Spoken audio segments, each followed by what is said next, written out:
उपस्थित आजच्या कार्यक्रमाचे अध्यक्ष आणि इतर सर्व माझे सहकारी वक्ते आणि मित्रांनो,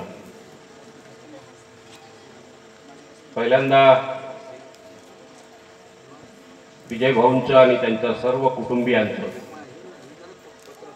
मी यासाठी आभार मानतो की गावात मागच्या वर्षी मी इथे आलेलो होतो. गावात एक वैचारिक प्रबोधनाची प्रक्रिया सातत्याने सुरू राहावी आणि यासाठी ते दरवर्षी या स्वरूपाचा कार्यक्रम घेतात. आपला सगळ्यात मोठा वारसा आणि संपत्ती काही असेल तर तो असतो विचार. बाकी संपत्ती येईल आणि जाईल. आपण आपला वारसा पुढच्या पिढीसाठी कोणता देतो आहोत? तो वारसा संपत्तीचा देऊन ती पुढची पिढी आपल्या संपूर्ण समाजाच्या अंगाने किती विकसित होणार आहे याची शाश्वती नाही देता येत. परंतु आपल्याकडे जन्माला आलेला बाळ,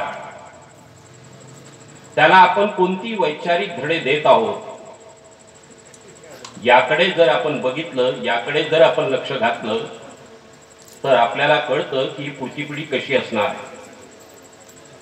आता आपण धडे देत नाही का? तर मला असं वाटते आपण देतो. आपल्या प्रत्येकाच्या कुटुंबातून आपल्याकडे जन्माला येणारी अपत्य यांना आपण ती घडवतच असतो. पण ती घडवतो कसे? ती घडवण्याची मोजमाप आपलं जे आहे ते पारंपरिक आहे. ज्या परंपरेमधून मी आलो, जी नीतिमूल्य मी स्वीकारली, ती नीतिमूल्य मी त्याची चिकित्सा आणि विवेकी विचार न करता त्याचा भाग बनत असतो आणि तीच नीतिमूल्य आम्ही पुढच्या पिढीला देत असतो. आपण इथे विचार करण्याची गरज आहे. ते मी यासाठी सांगतो की 75 वर्ष झाली भारताच्या संविधानाला आणि 75 वर्षात आता आपल्याला संविधान वाचवा ही मोहीम चालवावी लागत आहे. संविधान जागर ही मोहीम चालवावी लागत आहे. आमच्या प्रत्येकाच्या घरात 75 वर्षापूर्वी संविधानाची चर्चा घडली असती तर आज आपला समाज 75 वर्षानंतर कुठे असता याचा विचार करा. आपण आपली चर्चा कुठे केली, कोणती केली, कशी केली, त्याचा काही संबंध आपल्या जगण्याशी, आपल्या सामाजिकतेशी, आपल्या वैचारिकतेशी कधी तपासून पाहिली का आपण? ती गरज आहे. ती गरज आपल्याला अशा कार्यक्रमाच्या निमित्ताने किमान पातळीवर एक संकेत, एक प्रतीक म्हणून असते. हा जागर तर खऱ्या अर्थाने रोज व्हायला पाहिजे आणि रोज घडतो सुद्धा, फक्त त्याची दिशा मात्र आपल्याला निश्चित करावी लागते. आपल्या संविधानाचा आज मुख्य विषय आहे. या संविधानावर 2 चिकित्सा मांडल्या जातात. एक चिकित्सा आहे की संविधानामध्ये घेतलेली जी मूल्य आहेत ती फ्रेंच राज्यक्रांतीतून घेतलेली आहे असा एक दावा केला जातो.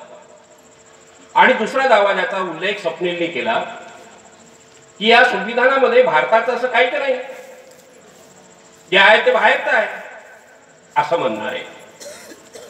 या दोनही गोष्टींना समजून घेऊन आपण संविधानाच्या चिकित्सेकडे स्वतः गेलं पाहिजे. भारतात असलेल्या संविधानाची जी प्रमुख मूल्य आहे ती समता, स्वातंत्र्य आणि बंधुता ही मूल्य फ्रेंच क्रांतीतून घेतली असा ज्यांचा दावा आहे त्यांना मी या मंचावरून उत्तर देऊ इच्छितो. आणि ज्यांना असं म्हणतायत की आमच्या इथं भारतीय काहीच नाही त्यांनाही उत्तर देऊ इच्छितो. या दोघांनाही माझ्या एका या उत्तरातून उत्तर असेल. दोघांना स्वतंत्र उत्तर देण्याची गरज नाही, हे एकच उत्तर त्यांच्यासाठी आहे. भारतामध्ये तो जो भारताचा प्रवास राहिलेला, ऐतिहासिक प्रवास राहिलेला आहे, तो भौतिक आणि सांस्कृतिक स्वरूपाचा जो प्रवास राहिलेला आहे त्याची सुरुवात कुठून झाली? सुरुवात झाली माणसाची भटकंती अवस्था संपून स्थिर वस्ती अस्तित्वात आली आणि शेतीचा शोध लागला. हा शेतीचा शोध स्त्रियांनी लावला आणि म्हणून स्त्री सत्ताक कालखंड हा भटकंती अवस्थेनंतरची पहिली मानव समाजाचा समाज होता. त्या स्त्री सत्ताक कालखंडामध्ये जी स्त्री सत्ता त्याची व्यवस्था चालायची ती स्वातंत्र्य, समता आणि लोकशाही तत्वावर होती. आज आपण निवडणुका घेतो, विरोधी पक्ष आणि आपण आणि बऱ्याच ठिकाणच्या ज्या निवडणूक अधिकारी असतात त्यांच्यावरचा संशयास्पद वातावरण गेल्या काही काळांपासून आपण बघतोय. ही निवडणूक प्रक्रिया निष्पक्षपणे आणि स्वायत्तपणे घडावी असं अपेक्षित असतं. हे आत्ताच्या या समाजाला कळत नाही.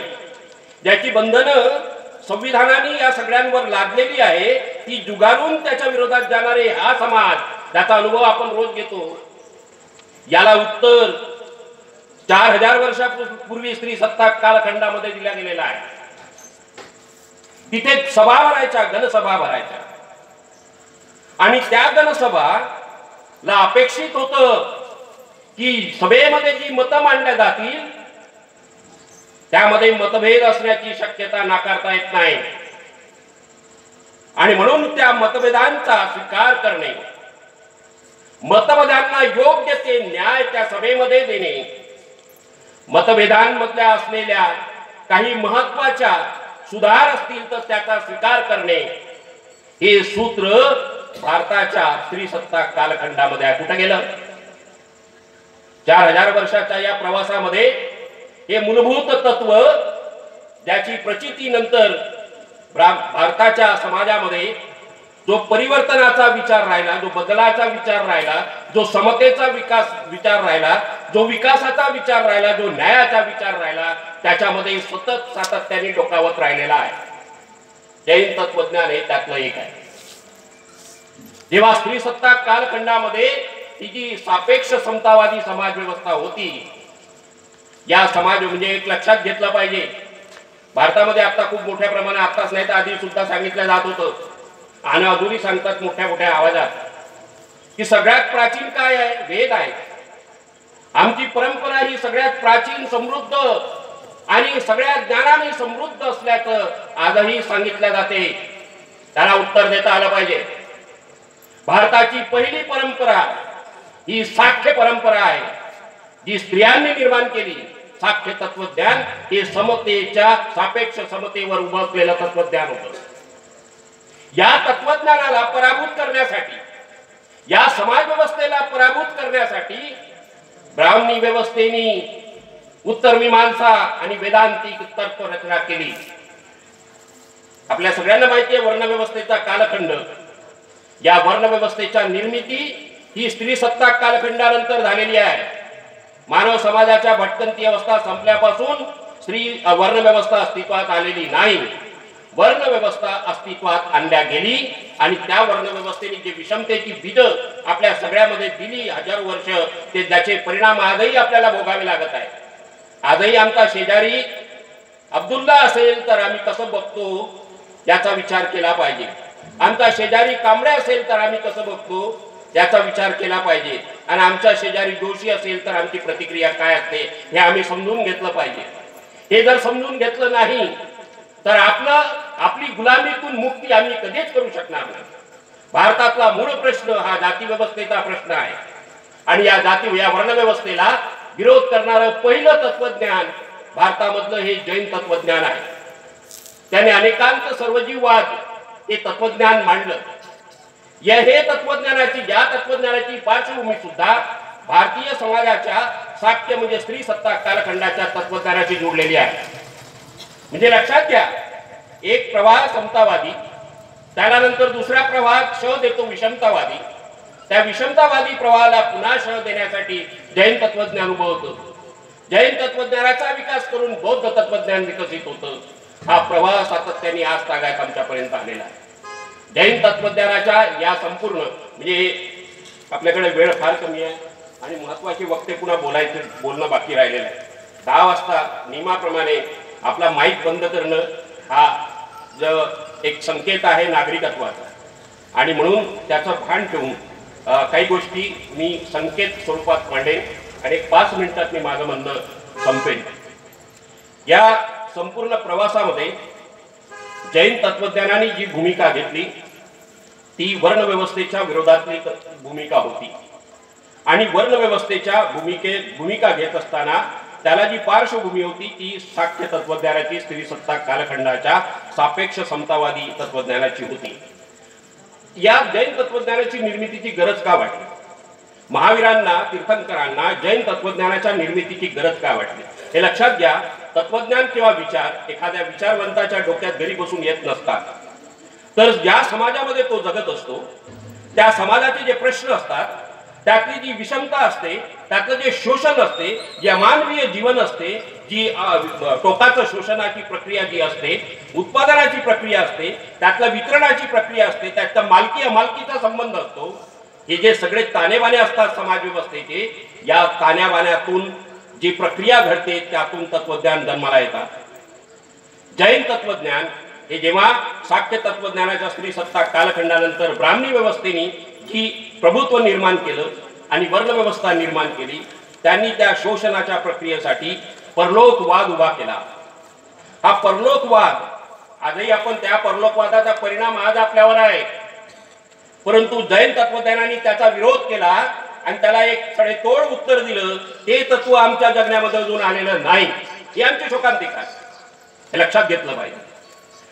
ते परब्रह्मवाद ते कशासाठी निर्माण केलं कधीही लक्षात घ्या. कोणताही धर्म, कोणतीही संस्कृती, कोणताही विचार आपल्याला तपासायचा असेल तर आपण त्याचे काय निकष लावले पाहिजे, ते योग्य की अयोग्य, चूक की बरोबर, अर्धे चूक की अर्धे बरोबर, याचे निकष आपण कसे लावणार आहोत.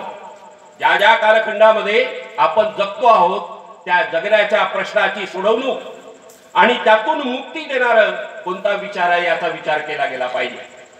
जैन तत्वज्ञानाने या परलोकवादाचा विरोध जो केला आणि परलोकवाद जो निर्माण झाला तो यासाठी झाला, कुठल्याही समाजामध्ये केवळ भौतिक व्यवस्था असत नाही, कुठल्याही समाजामध्ये केवळ सांस्कृतिक व्यवस्था असत नाही, त्याला आपण धर्म आणि संस्कृती वगैरे म्हणतो. तर या दोघांची मिळवणूक करून एकमेकाशी संगन, ज्याला आपण म्हणू की हात मिळवणी करून एकमेकाच्या पूरक अशी परिस्थिती निर्माण करून समाज व्यवस्था जगत असते. त्यात एक परलोकवादाची निर्मिती हे सगळं जे आहे पुनर्जन्मापासून तर या सगळ्या संकल्पना ज्या आहेत ते कशासाठी निर्माण केल्या. आजपर्यंत कोणत्याही देवळात कोणत्याही भक्ताला देव पावलेला नाही, देव भेटलेला नाही. मी आता ज्याचा उल्लेख विजय भाऊंनी केला त्या नवशक्तीमध्ये जी लेखमाला मी लिहितोय ती खरी तर शिक्षणावरची आहे. त्या शिक्षणावरची लेखमाला लिहित असताना मला जैन तत्वज्ञानाचं शिक्षणामध्ये काय योगदान आहे, साख्य तत्वज्ञानाच्या शिक्षणामध्ये काय योगदान आहे, बौद्ध तत्वज्ञानाच्या शिक्षणामध्ये काय योगदान आहे, असा माझा अभ्यासाचा विषय आणि त्याच्यासाठी मी तो प्रयत्न करतोय.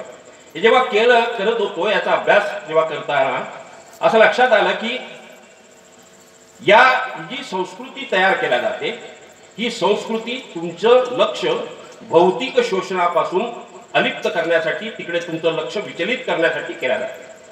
म्हणजे भौतिक शोषण, आता तुम्ही कृषी उत्पन्न बाजार समितीमध्ये जात असाल, एक शेतकरी म्हणून तुम्ही जेव्हा माल उत्पन्न करता त्याच्या बी पेरण्यापासून तर त्या कृषी उत्पन्न बाजार समितीला जाईपर्यंत ही जी सगळी प्रक्रिया आहे या सगळ्या प्रक्रियेमध्ये तुमचं शोषण घडते हे तुम्हाला माहिती आहे, तुम्ही अनुभवाने हे सांगू शकता.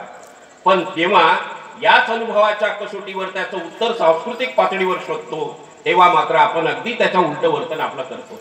म्हणून शोषणाची प्रक्रिया दडवून ठेवण्यासाठी सांस्कृतिक प्रवाहांची निर्मिती ही ब्राह्मणी व्यवस्थेची पहिली वर्णव्यवस्थेमधलं ते होतं, ज्याचं उत्तर जैन तत्वज्ञानाने पहिल्यांदा दिलं आणि नंतर मग बौद्ध परंपरा आणि या सगळी परंपरा आपल्यापर्यंत येऊन ठेपलेली आहे. या सगळ्या प्रक्रियेमध्ये एक लक्षात घेतलं पाहिजे, संविधानामध्ये असलेली जी मूल्य आहेत ही मूल्य जेव्हा असं म्हणतात की भारतीय याच्यामध्ये काही नाही, तेव्हा आपण विचारलं पाहिजे की साख्य स्त्री सत्ता कालखंड भारताचा होता की नाही, जैन तत्वज्ञान हे भारताचं होतं की नाही. बौद्ध तत्वज्ञान हे भारताचं होतं की नाही, सौत्रांतिक वाद हा भारताचा होता की नाही, जैन आपल्या जातीव्यवस्थेपासून वर्णव्यवस्थेपर्यंत हा जो सगळा प्रवाह आहे, या प्रवाह ज्याला साहित्यिक भाषेमध्ये किंवा तत्वज्ञानाच्या भाषेमध्ये ब्राह्मणी अब्राह्मणी असं म्हटलं जाते. ब्राह्मणी म्हणजे ब्राह्मण जात नव्हे, ब्राह्मणी म्हणजे जी वर्ण जाती स्त्री दास्य हे मान्य करते तो सगळा प्रवाह हा ब्राह्मणी आहे. आणि जो वर्ण जाती स्त्री दास्य मुक्तीसाठी विचार करतो तो म्हणजे अब्राह्मणी प्रवाह आहे. या अब्राह्मणी प्रवाहाचे अवशेष आमच्या जगण्यामध्ये अजून आहेत, पण त्याकडे आपलं लक्ष नाही आहे. हे लक्ष घालणं आणि आपण या म्हणणाऱ्यांना की भारतीय असं काही नाही आहे. मी अनेकदा एका व्याख्यानामध्ये, कारण शिक्षणामध्ये आता त्यांनी भारतीय ज्ञान प्रणाली असं मूळ सूत्र आणलेलं आहे. मी विचारलं अनेकांना सभेमध्ये की तुम्ही भारतीय आहात का? अनेकांना प्रश्न विचारला, मी स्वतःलाही तो प्रश्न विचारतो, मी भारतीय आहे का? भारतीय म्हणजे काय? भारत असा एकमय भारत हा कधीच राहिलेला नाही. भारत हा या परस्पर विरोधी विचारांच्या संकरातून आणि संघर्षातून उभा झालेला आहे. हे समजून घेणं म्हणजे भारतीय आहे. हे एकतर्फी कुठलीही विचार प्रक्रिया म्हणजे भारतीय जेव्हा असं म्हटलं जातं तेव्हा अशा प्रकारचा एक मतितार्थ त्यांच्या बोलण्यामध्ये असतो, ज्याचा प्रतिवाद आपण उभा केला पाहिजे. मी अधिक वेळ घेतला त्याबद्दल आपली सगळ्यांची दिलगिरी व्यक्त करतो आणि या प्रसंगी मला जे बोलावलं त्याबद्दल आभार मानतो आणि थांबतो. सुरू करूया. आपल्याकडे वेळ कमी आहे, त्याच्यामुळे मी सर्व महामानवांचा विजय असो या घोषणेने सुरुवात करतो. या भूमीमधल्या सर्व महामानवांचा विजय असो. आला नाही हातवर, आवाज नाही आला, सिरियसची आठवण लागली. मी मुद्दामून सर्व महामानवांचा म्हटलंय कारण आपल्याकडे वेळ कमी आहे. मी पुन्हा एकदा म्हणतो, या भूमीवरील सर्व महामानवांचा विजय असो. भारतीय संविधानाचा, भारतीय संविधानाचा. तर या मंचावर उपस्थित या देशामधल्या ज्या विविध परंपरा आहेत आणि या परंपरांचे प्रतिनिधी, आणि मला असं वाटतं की एकदा जोरदार टाळ्या ज्या आहेत ते विजय भाऊंसाठी होऊन जाऊ द्या. कारण 72 वर्षाचा एक तरुण आणि त्यांची वाईफ पण आहेत, त्यांचं नाव सॉरी मला माहित नाही, 72 वर्षाचा तरुण ज्यांना काही आमदार बनायचं नाही, तुमच्या गावचा काही सरपंच बनायचं नाही, पण पाठीचा जो आहे ते ऑपरेशन झालंय, बरोबर ना विजय? पाठीचं ऑपरेशन झालंय. सकाळपासून ते मगाशी निघाले, दिवसभर इथं असतील, आता संध्याकाळी परत जातील. 3-4 दिवसापासून त्यांची ओढाताण मी अनेक दिवसापासून बघतोय आणि आम्ही तुम्हाला सांगतोय की अशी माणसं आताच्या काळात कुठल्याही स्वार्थाशिवाय काम करणारी माणसं अतिशय दुर्मिळ असतात. आणि तुमच्या या येनवा गावाला ती माणसं भेटलं हे तुमचं एक सौभाग्य आहे, हे तुमचं सगळ्यांचं एक काय म्हणताय त्याला एक गावचं एक भाग्य आहे. म्हणून पुन्हा एकदा जोरदार टाळ्या त्यांच्यावर. आम्ही संविधान जागर अभियानाच्या मार्फत, कारण माझी प्रेरणा ते आहेत, आम्ही संविधान जागर अभियानाच्या मार्फत गावखेड्यात जातोय आणि गावखेड्यात जातोय आणि लोकांना संविधान समजून सांगण्याचा प्रयत्न करतोय.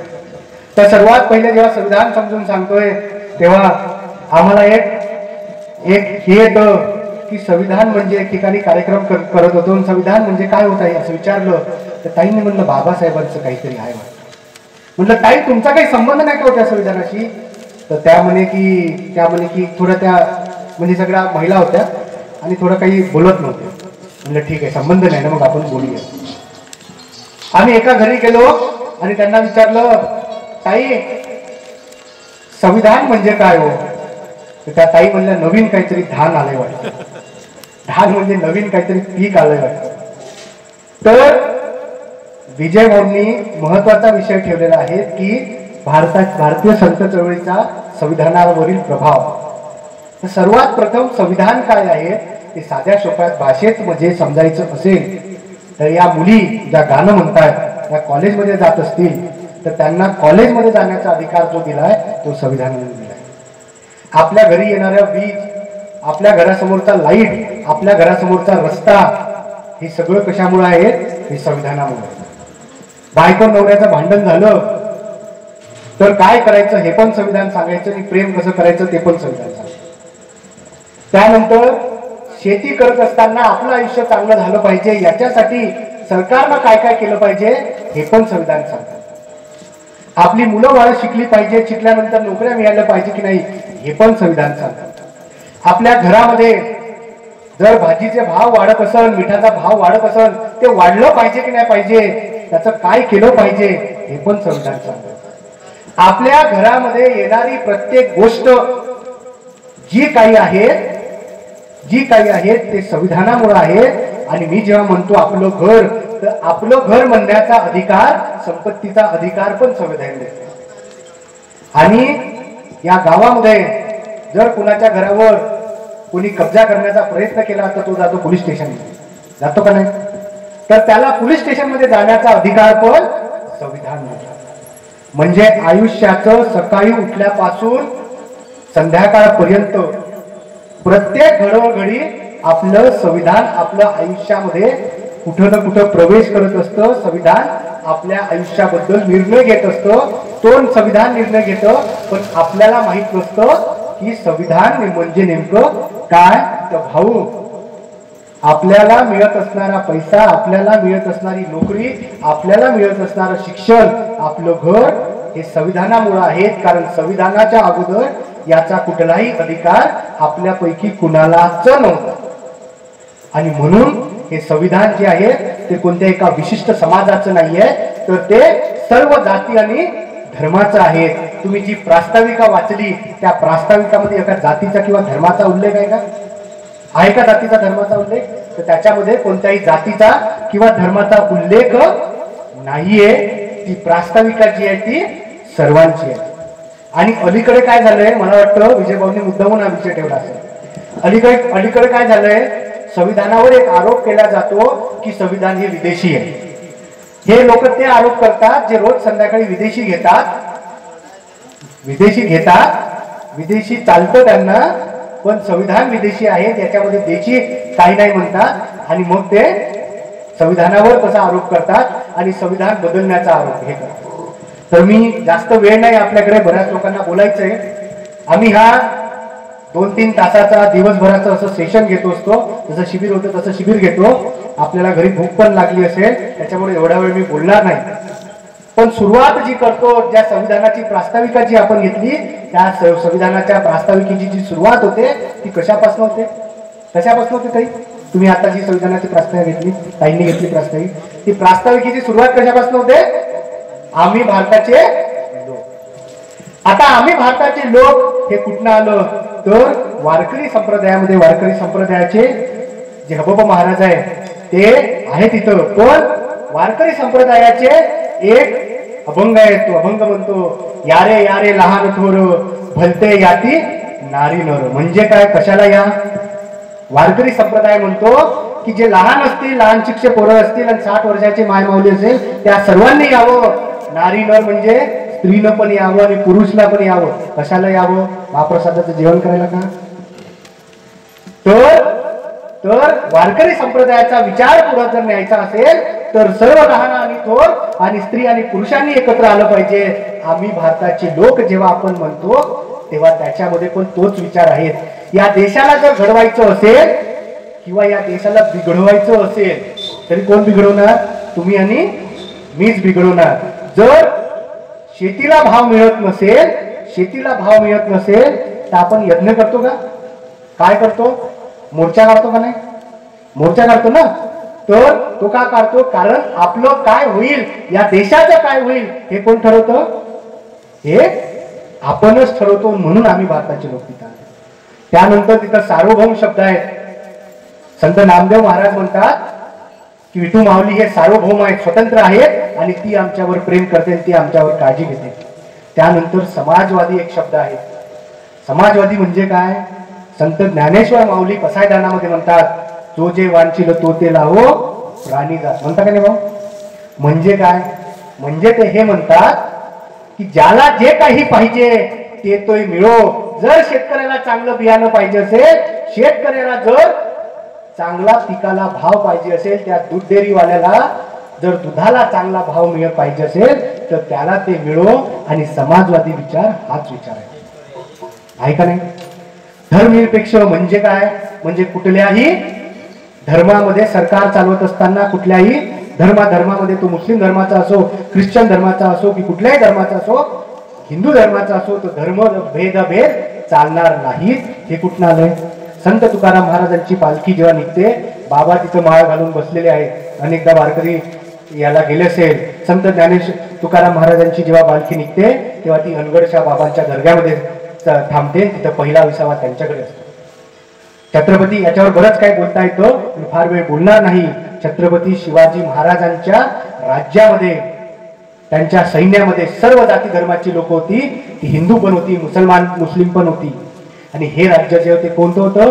ते धर्मनिरपेक्ष राज्य होतं. आणि शिवाजी महाराज म्हणतात, ज्याचा त्याचा धर्म त्याने तो करावा, त्याच्यामध्ये कोणी बखेडा करू नाही. म्हणजे ज्याने धर्म आहे त्याने तो त्याचा आपला हे करावा, त्याच्यामध्ये कोणी भांडण करू नये. हा धर्मनिरपेक्षतेचा विचार कुठं आलाय? भारतीय संविधानामध्ये आले. ऐकणे संबंध, संत विचार आणि संविधान ऐकणे संबंध, तर हा विचार संविधानामध्ये आलेला आहे. आणि नंतर जाता जाता सांगतो, लोकशाही गणराज्य. तर राष्ट्रसंत तुकडोजी महाराज असं म्हणतात, लोकशाही म्हणजे लोकांचे हित, लोकांकडून व्हावे हातोहात, सर्व मालक म्हणून सत्य, जबाबदारी ओळखावी. लोकशाहीत जो सत्ताधारी तो मालक नव्हेची निर्धारी, लोकसेवेचा कारभारी जबाबदारी ही त्याची. म्हणजे काय? लोकशाहीमध्ये लोकांचे हित महत्वाचे आहे. जर आमदार म्हणत असतील, निवडून आलेला आमदार म्हणत असतील, सत्ताधारी म्हणत असतील, जे काही आहे ते माझं आहेत आणि मी माझ्याप्रमाणे चालवण, तर तुकडोजी महाराज म्हणतात हे लोकशाही नाहीये. आणि त्यानंतर त्या संविधानाच्या प्रास्ताविकेमध्ये स्वातंत्र्य, समता आणि बंधुता ही जी मूल्य आलेली आहेत, तर डॉक्टर बाबासाहेब आंबेडकर असे म्हणतात, ही मूल्य कोणाकडनं गेलेली आहे? तर ही मूल्य जी आहेत ती महात्मा फुले, कबीर आणि तथागत गौतम बुद्ध यांच्या शिकवणीमधनं घेतलेली आहेत. म्हणून आम्ही यांना सांगतो, जे रात्री विदेशी पीत असतात आणि संविधानाला विदेशी म्हणून नावं ठेवतात, आम्ही त्यांना हे सांगतो, बाबांनो, संविधान जे आहे, संविधान हे काही विदेशी नाहीये, तर या संत परंपरेमधनं आलेले आहेत. हे जे लोक विचार मांडणार आहेत, ज्ञानेश्वरजी रक्षक जे विचार मांडणार आहेत, त्या विचारांमधनं आलेलं आहेत. आणि संविधान जे आहे, संविधान हे कोणत्याही एका विशिष्ट समाजाचं नाहीये, तर हे संविधान या देशामधल्या सर्व जाती धर्मांचं आहे. आणि म्हणूनच आपण त्याच पद्धतीनं या संविधानाचा विचार घरोघरी नेला पाहिजे. एकदा जोरदार घोषणा देऊया आणि मी माझं भाषण जे आहे ते संपवतो. भारतीय संविधानाचा, भारतीय संविधानाचा. धन्यवाद. आजच्या कार्यक्रमाचे महाराजजी आणि संपूर्ण व्यासपीठ आणि ज्या माणसामुळे आलो मी, विजय भाऊ बाभुळकरजी, त्यांना खूप खूप शुभेच्छा देतो. आणि इथं सगळे बुद्ध बांधव उपस्थित आहे आणि त्यांना असं वाटलं का बाबा नुसत्या आंबेडकरांची जयंती आहे, आंबेडकरांची नाही, संपूर्ण महापुरुषांची जयंती आहे. म्हणून झाला असता टाटा बिर्ला धनवान तो राजा, झाला असता टाटा बिर्ला धनवान तो राजा, समाजासाठी नित्य झिजला भीमराव माझा. संत कबीर ज्योतिबा होते महान भुवर, संत कबीर ज्योतिबा झाले महान भुवर. जसे भीमराव माझी जशी दुधात साखर, जसे भीमराव माझा जसी दुधात साखर. संगीत सुनने से ज्ञान नहीं मिलता, संगीत सुनने से ज्ञान नहीं मिलता, मंदिर में जाने से भगवान भी नहीं मिलता, मंदिर में जाने से भगवान भी नहीं मिलता. पत्थर तो इसलिए पूछते हैं लोग कि भरोसे के लायक इंसान नहीं मिलता, भरोसे के लायक इंसान नहीं मिलता. तो सर्व पुऱ्या भारताला एकच माणूस भेटला होता, कारण तो निस्वार्थी होता, अभ्यासक होता, विद्वान होता आणि सगळ्याचा दानशूर होता. तो परमपूज्य डॉक्टर बाबासाहेब आंबेडकर. त्यांनी सगळंच फुकट दिलं आपल्याला, तुम्हा आम्हाला सगळ्याला फुकट दिलं, त्याचा मोबदला काहीच घेतला नाही. म्हणून का आपल्याला महाराजाचं ऐकायचं आहे, म्हणून या मला बोलण्याची संधी दिली. म्हणून मी आंबेडकर जयंती निमित्त आणि सगळ्या महापुरुषांच्या जयंती निमित्त मी तुम्हाला शुभेच्छा देतो. धन्यवाद. जय भीम, जय महाराष्ट्र. नमस्कार दोस्तों, हमारे न्यूज चैनल न्यूज इंडिया को लाइक कीजिए, शेयर कीजिए एंड सब्सक्राइब कीजिए. हम मिलेंगे फिर. धन्यवाद.